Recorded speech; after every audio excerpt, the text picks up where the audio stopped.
I'm Amy Kelly for TooeleTV. On location today, we are joined with Liz Stone on her lovely property. She lives on about an acre out here in Grantsville, Utah. She is the head of the Tooele County Healthy Homesteading Group. And Liz, we were talking off camera earlier. I wanted to tell everybody else what it was that got you excited to come out to Grantsville to begin with. Well, my family and I are excited about self-reliance in general, and we came from a place where we were not able to have animals, and we weren't able to fulfill the dream as we've seen it, and so we were excited when we were finally able to come here. And we have a small property. We're just on 1 acre, and it was mostly grass and cement when we came, but that's part of homesteading, is really just whittling away at things and cutting in and learning and growing every year. So does it really matter how big a property a person has? Can they homestead on a small lot of land as well? Absolutely. Absolutely. In fact, a lot of urban homesteading is a really big thing right now. A lot of people you can do things on your balcony.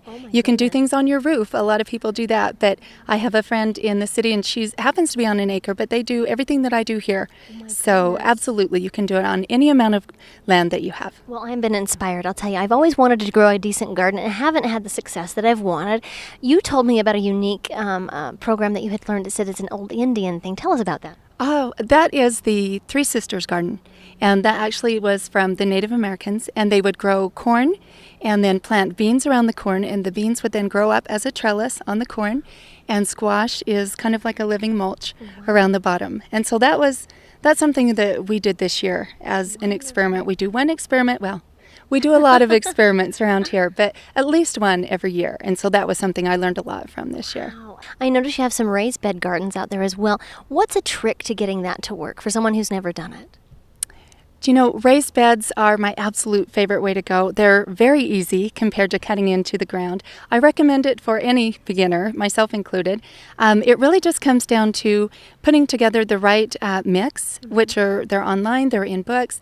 Your neighbor probably has a raised garden bed, but it really cuts down on the amount of work.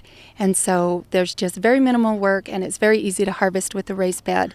So sometimes there's an investment with wood and things like this. All right, well, tell me, what else you do here on your farm? We actually have dairy goats, and that's one of the things that I'm the most excited about. I had no idea I would love goats the way that I love goats.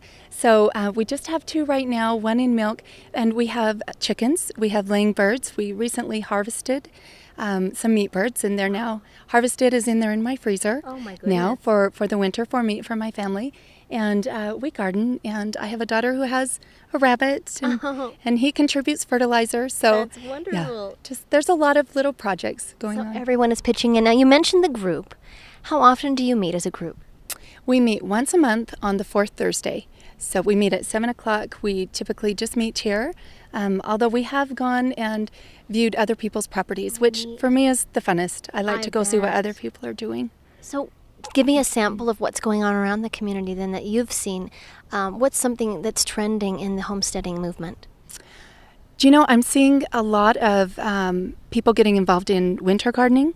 I think of a greenhouse as something that comes in off of a truck, and I can't afford a greenhouse, or we just think of it as being more difficult than it is. Right. But really, I'm learning that, with some PVC pipe and some row cover, a lot of people are getting into winter gardening.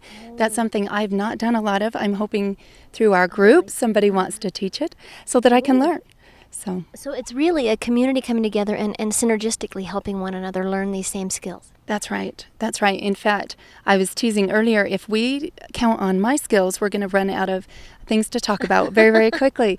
But the group is really about building community and learning who your neighbors are and bringing everyone together, because everyone has skills that they can contribute. And what's beautiful about that is I don't have to understand everything. I don't have to have every skill, but I can gather.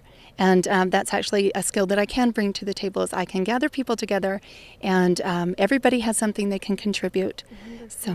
Well, I love that. And I also like the idea that people are going to share what they know as well. Because like you said, everybody knows something that might benefit another. Is there a charge to join the group?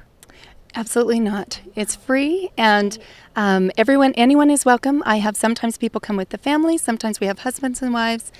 So it really is a community group. We do have some people that will come in and teach that aren't necessarily part of our group, but what I'd really like to do is focus on people from the area so that we can meet each other and still have access, so that we can go back and clarify things that we'd like to learn more about. Building those relationships is really the point of the group. Oh, I love that. Well, tell me, the other thing that you had mentioned earlier, as far as classes you've taught, what's been your most successful class to date? Bread. Bread is very popular. We did a class on natural yeast, and so that you're not having to use synthetic yeast, and that was very popular, probably our best number. But we've done some classes on herbs, and we've made soap recently. That was very fun. We've done fermented foods and things of that nature. So planting seeds, saving seeds. Well, that's something that definitely needs to be taught, is how to save your own seeds. Yeah, well, that's new to me. Okay. And I think that, like most things, we tend to overthink it. And until somebody is sitting there with you and showing you what they do, I just don't. Sometimes I don't try something that's so simple. I can read about it in a book, but if I can watch you do it, I'm more apt to try. And so when I see how simple it is, and I had a friend come in with some seeds on a paper towel, and I thought to myself, well, this I can do. Yeah. So Exactly. it became very doable. Well, that is so fun, and I've definitely felt inspired, and I'm sure you as a viewer have as well. If there's anything you'd like to do as far as getting a hold of Liz and joining the group, we'll have more information down below the video, and you can check back here often. As always, thanks for watching TooeleTV. I'm Amy Kelly.